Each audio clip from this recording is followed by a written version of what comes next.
আসসালামু আলাইকুম, জুমা মুবারক। কেমন আছেন সকলে? আলহামদুলিল্লাহ, আল্লাহর রহমতে ভালো আছি। আপনারা ভালো আছেন সবাই? আজকে শুক্রবার, দেরি করেই সচরাচর ঘুম থেকে উঠি।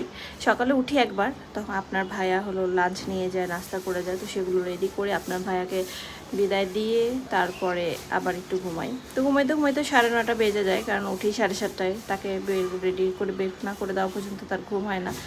আর দেখা যায় কি, একটানা ঘুম হয় না, মেয়ে মানুষ তো, কাজ থাকি। তো যাই হোক, তারপরে ঘুমাইছি। আর উপরে কনস্ট্রাকশনে কাজ চলতেছে রে বাবারি বাবা, এত শব্দ, টুংটাং টুংটাং, পুরো মাথা ব্যথা ধরে গেছে, এমন এক অবস্থা। খুব ভালো হাওয়া দিচ্ছে, দাঁড়ান দেখাই। ওয়েদারটা মেঘলা মেঘলা, রোদ ছাড়ছে, আবার হাওয়াও দিচ্ছে, বেশ সুন্দর। চলুন দেখাই। হাওয়া দিচ্ছে তার এভাবে বোঝানো যাবে না। এই যে দেখেন, পাপুরুষ উপরের কাপড় দুলতেছে।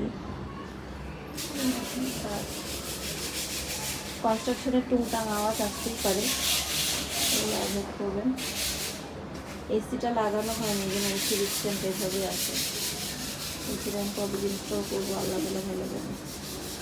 গতকাল রাত্রে কাপড় ধুয়ে দিয়েছিলাম, সেগুলো শুকায় গেছে। আরও কিছু শুকায় নাই, যেগুলো আছে বারান্দায়।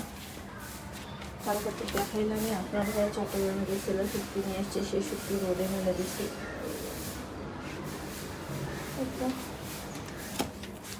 শুরু হয়ে গেছে কাজ। এখন বাজে 12:30, এখন বাজে 12:30। নাস্তা এখনো করি নাই। এই যে আমি তো সুরা ছেড়ে দিয়ে কাজ করি, সুরা ছেড়ে দিছি, সুরা চলতেছে। ছাদের উপর কনস্ট্রাকশনের কাজ চলতেছে, মানে আরেকটা ইউনিট বানাচ্ছে, তো ওইটারই টুংটাং টুংটাং শব্দই। দেখেন গ্যাসের অবস্থা, বৃহস্পতিবার রান্না করে না রাখলে পুরাই মরণ। চা, আমার একটু চা জাল না হলে খেয়ে ভালো লাগে না। চা একটু খানিকক্ষণ জাল হবে, খেয়ে ভালো লাগে। তো গতকালকেই রান্না করে রাখছি, গোস্তটা একটু জাল দেবো, গোস্তটা একটু শুধু জাল দেব, তাহলেই হবে। আছে, নাস্তা করিনি এখনো, দেখি কি খাই। ক্যামেরা অন করতে ভুলেই গেছিলাম, এই জন্য মানে মোটামুটি গুছানো হয়ে গেছে, কিছু আবার রেখেও দিছি। বেশ কাপড় দিয়েছিলাম কারোকে, বাকিটা গুছায় নেই, তারপর আসতে। যে এটুকুই গ্যাস, অনেকের বাসায় হয়তো আরও কম। আমারই নিচের ফ্ল্যাটগুলো আরও কম গ্যাস পায়, ওরা এরকম গ্যাস পায় না। একটা চুলা ধরালে একটা চুলা ধরতে চায় না। এই যে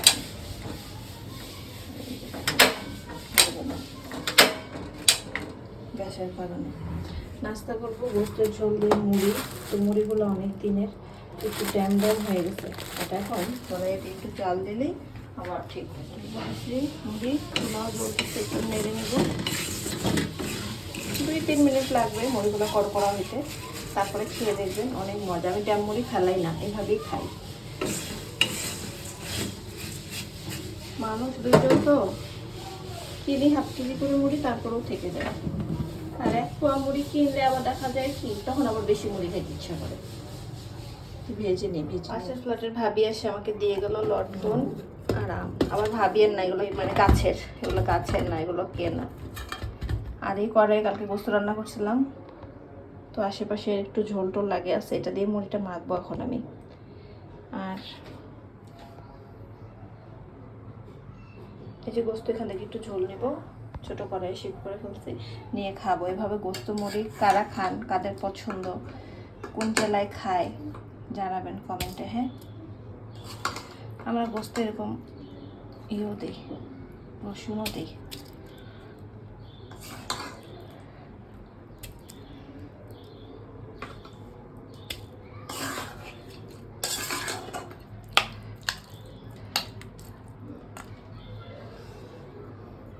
খাই। কার এলাকায় গোস্ত দিয়ে এরকম মুড়ি খায়, গোস্তের ঝোল দিয়ে, কমেন্টে অবশ্যই জানাবেন। হ্যাঁ, আমি যে মাখাই নিচ্ছি, আমরা আবার গোস্ত এরকম রসুন, গোটা গোটা রসুন খেতে পছন্দ করি, রসুনও দিচ্ছি। খাবো, খেয়ে নেই, 1টা বাজে। আসরের নামাজ শেষ করলাম, জহরের পরে আর ফোনটা হাতে নিতে পারিনি। যতই কাজ গুছায় রাখি আর যাই করি না কেন, শুক্রবার মানেই অনেক কাজ, তো সব কিছু মিলে একটু দেরি হয়ে যায় আমার। আসরের নামাজ শেষ করলাম। আর গ্যাস থাকে না, এটা তো জানেনই। ভাত রান্না করছি মাত্র, আগের একটু ভাত ছিল। খাবার সাজায় নিছি, কাঁকরোল ভাজি, সবজি, গোস্ত। একটু ওভেন করে নিই, খাই, আপনাদের সাথে কথা বলি।